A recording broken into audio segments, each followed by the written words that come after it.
Theoretical scenario. You are standing on a subway platform somewhere under a post-apocalyptic island. It is dark, it smells of something you can't identify, and honestly would rather not, and there is something in the tunnel. You can hear it, a low mechanical hum getting closer, the kind of vibration you feel in your teeth before your ears. The lights flicker, a gust of warm air, and then a train pulls in, slightly larger than usual. Doors open, everyone on the platform boards. Do you A. get on, B. not get on because you have correctly identified that something is obviously wrong with the train, or C. get on anyway because you have somewhere to be and you are exhausted and it is technically a train? If you answered A or C, welcome, and also I'm sorry. If you answered B, good instincts, but don't get too comfortable, because this thing has a sensory range of several kilometers and doesn't need you to get on it to find you. SCP-1121-I, the Devourer. This video is sponsored by Once Human, a free-to-play post-apocalyptic open-world survival game.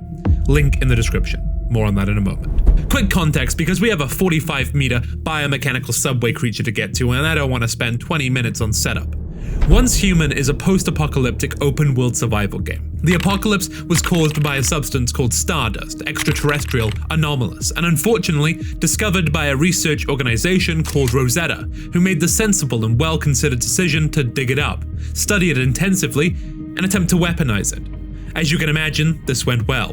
The Starfall event happened, cosmic entities called the Great Ones burst out of Rosetta's experimental monolith and spread stardust everywhere. Biological mutation, societal collapse, the complete disintegration of the world as anyone knew it. Standard Tuesday.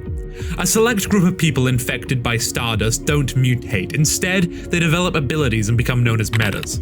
They split into factions, the evolutionists who stayed with Rosetta and kept absorbing deviant energy to get stronger, the ascendants who went full cult and started worshipping the cosmic horrors, and the Mayfly who just want a third option that doesn't involve either worshipping the Eldritch Nightmare or becoming one.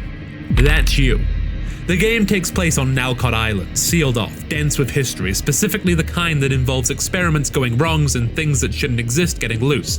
And somewhere in that history, in the underground network beneath the island, in the subway tunnels built back when this place had functioning civilization, something went very specifically wrong. It didn't happen by accident, someone caused it, someone with access to the underground facility, a clear objective and no particular concerns for the consequences. We'll come back to her, for now, just know she exists. And that everything we're about to go through, every piece of this file, everything living in those tunnels, is because of a decision she made. Her name is Mary, and she thought the Devourer was useful. The Devourer, threat rating high, distribution classified. The actual number of them currently in the underground network of Nalcott Island has been redacted from the file. When someone decides you're not allowed to know how many of a thing there are, that's usually because the number would do something unhelpful to the part of your brain responsible for sleeping. This file exists because one person got out. The lead researcher on the Devourer project, the person who knew it best, who built the data on it, fled the facility when Mary's plan went into motion, took the core research with them. Everything we know about SCP-1121-I came from that doctor deciding that survival was more important than staying. We'll understand why they ran when we get to Mary. For now, the creature. The Devourer is a large biomechanical creature, 27 to 45 meters long. And I want to use the word biomechanical carefully here, because it doesn't mean a robot with some meat on it, or a creature with metal plating bolted on it as an afterthought. The mechanical and the biological have fused at a structural level. The metal is load-bearing tissue, the flesh is architectural. If you opened it up, which, to be clear, you should not do, you would not find a seam where the machine ends and the animal begins, because there isn't one. It's a merger, successful, ongoing, and deeply unfortunate. For scale, the average tube carriage is about 17 meters long. The Devourer at minimum is 1.5 of those, at maximum close to 3. It is the same size bracket as actual subway infrastructure, which is relevant and intentional and we will absolutely come back to. The body is enlarged broken carriages connected by gangways, multiple segments that bend and fold freely. The whole thing capable of moving through solid rock. From above, if you could see through the ground, which you cannot, it would look almost like a train on a track that doesn't exist yet. At the front, 4 deep vertical fissures, long grooves running down what I'll generously call the face. The file describes them as resembling an underdeveloped, twisted mouth attempting to close over what's inside. And what's inside is the feeding organ. A soft, swollen, proboscis-like mass of biomass that surges out of the throat, serving simultaneously as the creature's mouth, its stomach, and its central nervous system. The brain of this thing lives in the wet, pulsing biological apparatus that its face is trying to hide. The face of the Devourer is an aperture wearing the approximate shape of a train door. The file says the primary feeding orifice can expand to a remarkable size. Remarkable, they just wrote remarkable like a polite Victorian describing a large dog. It means bigger than you. It is completely blind, no visual apparatus whatsoever. It navigates entirely by emitting low-frequency vibrations and reading the echoes back. Biological sonar. It can perceive through rock, soil, and metal.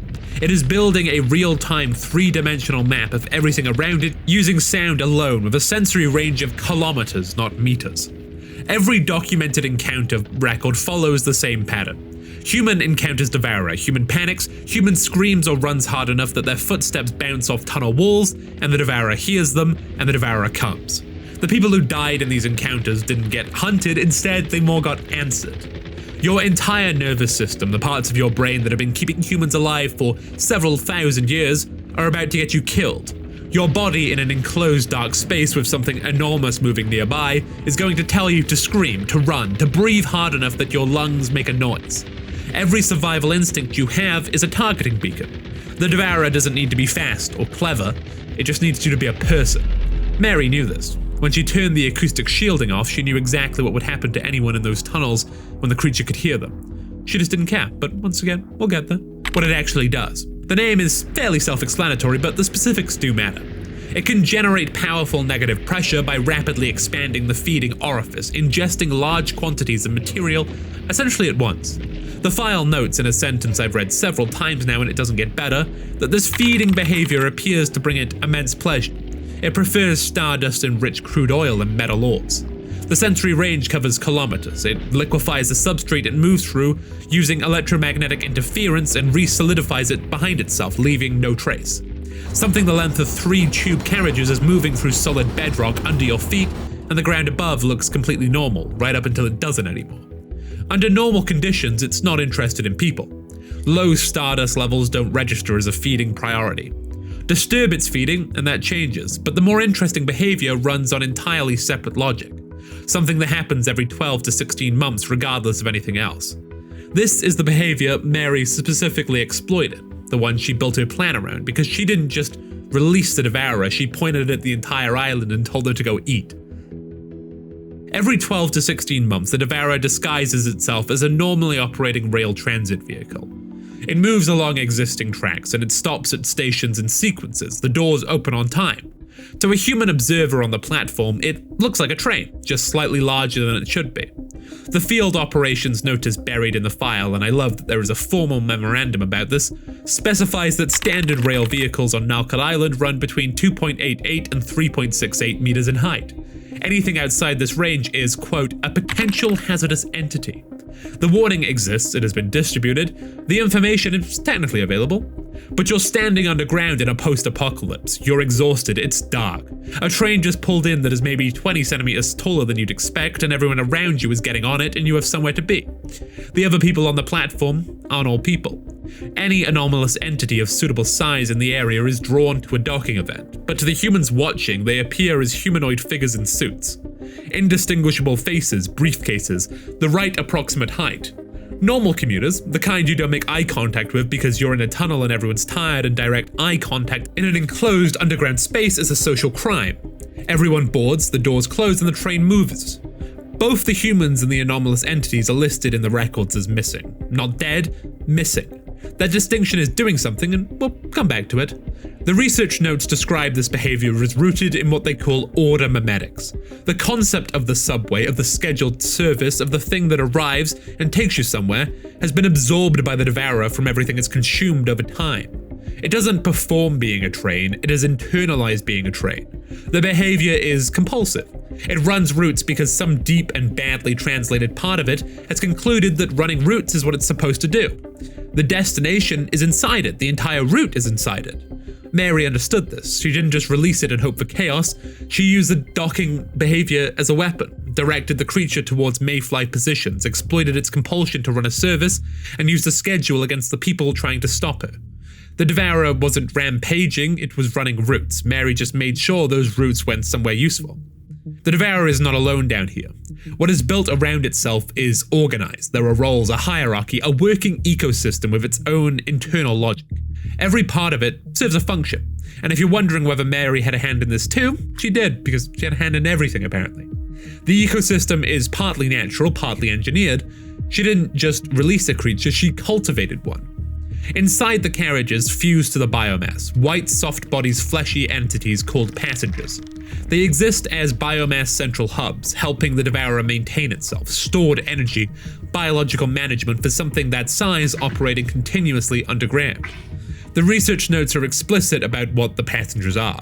They boarded at some docking event or just because they made contact with any part of the creature's biological surface. The outer skin, the carriage doors, the feeding organ. They were absorbed. The file described it as sinking into fluorescent viscous swamp. They became part of the passengers. They are not inside the train, they are the train. The distinction has stopped being meaningful. Missing, that's what missing means in those records. Not dead somewhere, not disappeared into the tunnels, incorporated. Wandering the tunnels are humanoid entities in a female attendant uniform. Their heads have been replaced by crackled loudspeakers. They whistle a specific sound that the Devourer's sonar is calibrated to recognize as a targeting signal. They wander and they whistle, and if there's something worth directing the creature towards, the whistle brings it. They are bait, organic lures, but they're in uniform. There is a job title implied by the outfit, a position that no longer has the head required to perform it, but the body is still doing it, in the dark, forever. It would be less horrible if they were just monsters, something formless and feral that was never anything else. The uniform means you understand what this was. You can read the job description off the costume alone, and then you can watch what the job has become. The attendants are part of why Mary's plan worked as well as it did. The Mayfly operatives sent into those tunnels weren't just facing a creature, they were facing a system, staff, infrastructure, something that looked, from a distance, almost organized. Clustered structures formed from station lockers, the subclusters. Passengers are parasitic inside each open locker. To the Devourer, each active subcluster is a mobile egg sac. When it finds a suitable location, it disintegrates, differentiates back into individual passengers which disperse, gather biomass, go underground and pupate into a new Devourer. The Devourer reproduces through the furniture of its own stations, the lockers on the platforms. Every piece of station infrastructure it moves through is a potential nursery. Every time it passes a locker and leaves a subcluster behind, it has left the seed of something that will eventually become another 40-meter sound-tracking biomechanical creature. In the lockers, just sitting there. Like someone's forgotten gym kit, except the gym kit will eventually become a subway monster. The Devourer didn't move into the subway tunnels under Nalcott Island. It became the infrastructure, it runs route, it has staff. It bleeds in the lockers. The horror isn't that something monstrous invaded a mundane space. The horror is that the mundane space is the monster's body, and it has been for a while now, and it has been running a perfectly punctual service the entire time. And one person knew all of this, understood all of it, and decided it was an asset. Right. Practical section, because you will encounter this thing in Once Human, and the mechanics are directly informed by everything we just covered. When the Devourer completes a high-intensity feeding or gets its force field broken, it enters what the file calls the charged hunting phase. Massive black mist erupts from its body surface, blinds everything in the vicinity, and then it goes underground. And then it listens. The mist lasts exactly 45 seconds. There are actual thermodynamic limits on how long the glandular secretion that produces it can be sustained. I appreciate that someone worked out the biology of this nightmare fog, after which it dissipates and the Devourer re-emerges. During those 45 seconds, it locks onto the loudest sound source in the environment. Underground vibrations for 3 to 5 seconds as warning, that's the tell, and then it erupts directly beneath that source. Ion shell instantaneously dragged down, and it's an instant kill every time. There's 3 options. 1, everyone stops. Absolute stillness. No firing, no movement. Stop breathing loudly if you can manage it. The Devourer loses a lock, and the 45 seconds pass without incident. This is extremely difficult in a group because everyone's brain is screaming at them to run and you have to collectively override that and just stand there in the dark while the ground vibrates. 2, throw something loud into empty space. Gas canister, explosive, anything that creates a significant sound event away from the squad. The Devourer erupts in the wrong location, performs what the file describes as a failed swallow, which is a phrase I'll be thinking about for some time, and is briefly disoriented. 3, and this is the one I love, there's a specific entity in the tunnels called the Elite Pale Hand gas canister subspecies, which carries an unstable gas canister as part of its actual biology. If you can use sound to guide the Devourer into swallowing one during the mist phase, the canister detonates inside the feeding organ. The stomach brain, the central nervous system of a 40-meter underground creature, explodes from the inside, and it is stunned long enough to do something about it. You beat it by making it eat itself, by knowing the ecosystem well enough to weaponize it against the thing that built it, by being quieter than your fear and smarter than its hunger. Mary, incidentally, beat it a different way. She just turned off the shielding and walked away, but that's the next part. I told you we would get to this. The Devourer didn't escape. I want to be absolutely clear about that. The containment breach wasn't an accident. The underground facility didn't degrade over time until something gave out. Someone walked in, looked at the acoustic shielding chamber, the thing keeping a 40-meter sonar navigating creature from hearing everything happening above it, and turned it off, deliberately, with full knowledge of what would happen. Her name is Mary Amos, top operative of Rosetta's evolutionist faction. The short version. In 2011, Rosetta's founder created her using stardust material and an artificial womb, took her in as an adopted daughter, implanted in obedience commands in her brain, and raised her from birth to believe that continuous absorption of deviant energy is the only meaningful path forward for humanity. The weak are a necessary sacrifice. Evolution is the only morality. She believed every word of it. I mean, she still does. That's not what went wrong. What went wrong is she was too good a student. In 2038, her adoptive father, the Rosetta founder who built her, got scared of how much power she'd accumulated and tried to devour her first. Absorb her deviant energy before she could do the same to him. She saw it coming, killed him, turned him into a deviant, and imprisoned him inside the monolith. Then she turned on Rosetta itself, consolidated power, and made the decision about the Devourer. She sabotaged the containment force field, took down the acoustic shielding. The Devourer tore through the facility and out into the underground network.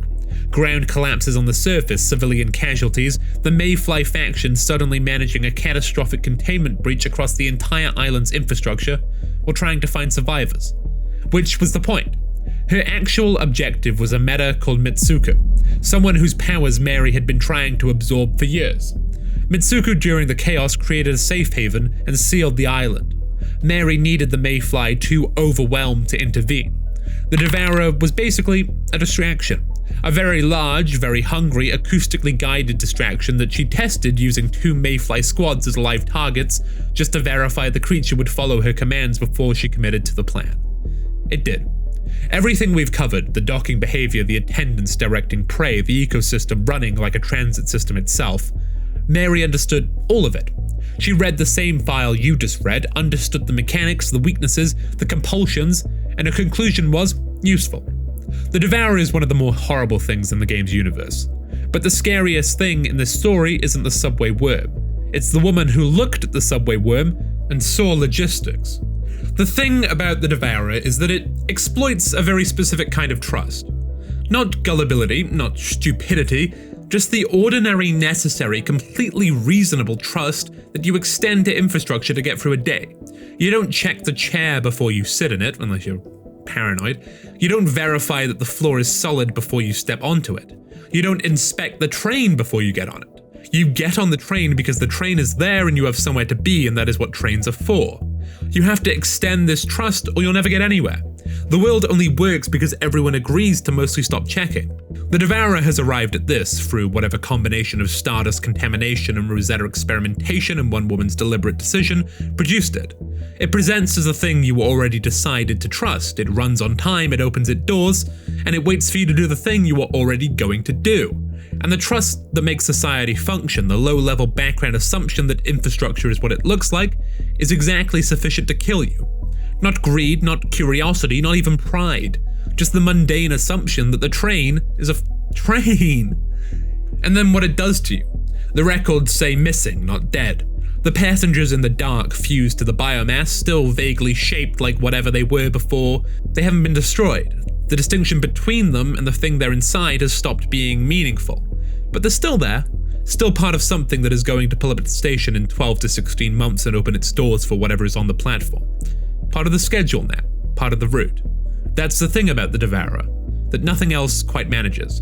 It doesn't want to destroy you. It doesn't want to eat you in the sense of consuming and discarding. It wants to include you, to make you part of the service. You become one of the passengers and you sit in the dark in a suit with an indistinguishable face, and 12 months from now, when the doors open and someone is standing on the platform deciding whether to get on, you'll be there. Just another commuter. SCP-1121-I, the Devourer. Threat rating high. Status uncontained. Stay quiet. Oh, well, thank you so much for watching. This was a dedicated video. Thank you so much to Once Human for sponsoring the video. Use my links down below to go play it, go check it out. It's a good game. But yeah, this was a shorter one. Hope you enjoyed. But before the end of the video, I'd like to thank the channel members and the Patreons. That, of course, being Reese Lund, Flapjack, Will Provine, Pewter Hailstorm, Rasulki Ryler, Michael Smith, Vested Voice, Ellie Kitty, Idenios, Kiofer, Ape Heretic, Andrew Shimon, Shaddix, Norika, Sign Up King, 5000, Aroxano, A Brick Wall, Ash Crowing, Crit Croc, Myhara Project, Proxy EDM, Sign Up King, The Radiant Opera, Bear Paw, Ice Bear Ray, Vibe Cato, and Adrian Lynch. Thank you all so much for the support. It truly means the world, and I'll see you in the next one. Bye-bye. There's a lot more coming. I promise. I'm not gonna be like this.